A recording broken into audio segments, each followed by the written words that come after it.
I'm going to be reading chapter 11 in Number the Stars. Chapter 11 is called, Will We See You Again Soon, Peter? Anne-Marie blinked. Across the dark room, she saw Ellen, too, peering into the narrow wooden box in surprise. There was no one in the casket at all. Instead, it seemed to be stuffed with folded blankets and articles of clothing. Peter began to lift the things out and distribute them to the silent people in the room. He handed heavy coats to the man and wife and another to the old man with the beard. It will be very cold, he murmured. Put them on. He found a thick sweater for Mrs. Rosen and a woolen jacket for Ellen's father. After a moment of rummaging through the folded things, he found a smaller winter jacket and handed it to Ellen. Anne-Marie watched as Ellen took the jacket in her arms and looked at it. It was patched and worn.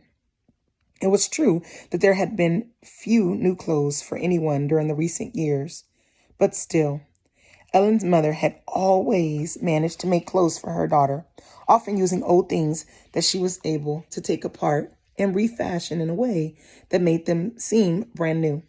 Never had Ellen worn anything so shabby and old, but she put it on, pulled it around her, and buttoned the mismatched buttons. Peter, his arms full of odd pieces of clothing, looked toward the silent couple with the infant. I'm sorry, he said to them. There's nothing for the baby. I'll find something, Mama said quickly. The baby must be warm. She left the room and was back in a moment with Kirsty's thick red sweater. Here, she said softly to the mother. It will be much too big, but that will make it even warmer for him. The woman spoke for the first time. Her, she whispered. She's a girl. Her name is Rachel. Mama smiled and helped her direct the sleeping baby's arms into the sleeves of the sweater. Together, they buttoned the heart-shaped buttons. How Kirsty loved that sweater, with its heart buttons, until the tiny child was completely encased in the warm red wool. Her eyelids fluttered, but she did not wake. Peter reached into his pocket and took something out. He went to the parents and leaned down toward the baby. He opened the lid of the small bottle in his hand. How much does she weigh? Peter asked. She was 7 pounds when she was born, the young woman replied. She gained a little, but not very much. Maybe she weighs 8 pounds now? No more. A few drops will be enough then. It has no taste. She won't even notice. The mother tightened her arm around the baby and looked up at Peter, pleading, Please, no. She said, She always sleeps all night. Please, she doesn't need it. I promise she won't cry. Peter's voice was firm.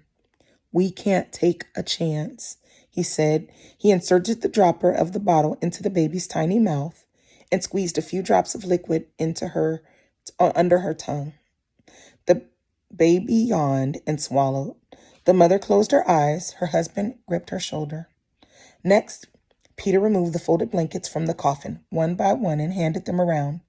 Carry these with you, he said. You will need them later for warmth. Anne-Marie's mother moved around the room and gave each person a small package of food, the cheese and bread and apples that Anne-Marie had helped her prepare in the kitchen hours before. Finally, Peter took a paper wrap packet from inside of his own jacket.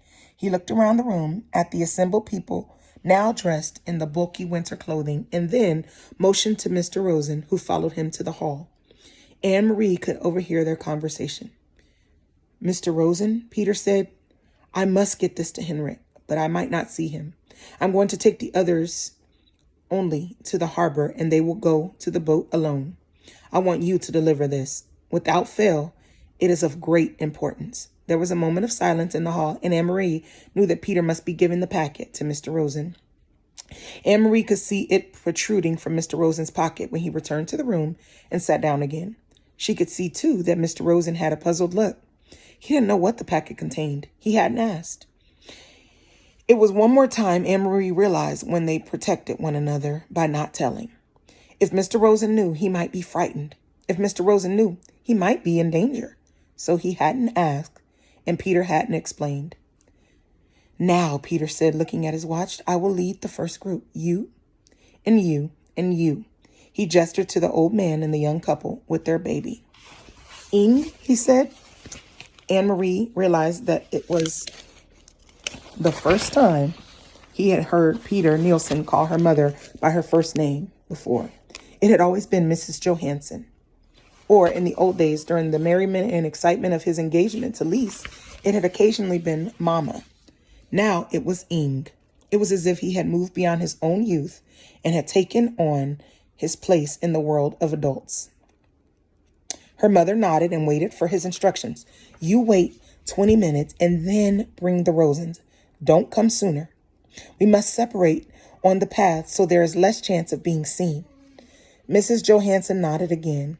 Come directly back to the house after you've seen the Rosens safely to Henrik. Stay in the shadows and on the back path.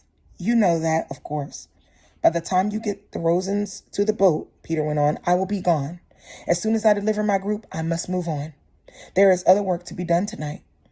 He turned to Anne-Marie. So I will say goodbye to you now. Anne-Marie went to him and gave him a big hug. But we will see you again soon, she asked. I hope so, Peter said. Very soon. Don't grow much more, or you will be taller than I am, little long legs. Anne-Marie smiled, but Peter's comment was no longer the light-hearted fun of the past. It was only a brief grasp, at something that had gone.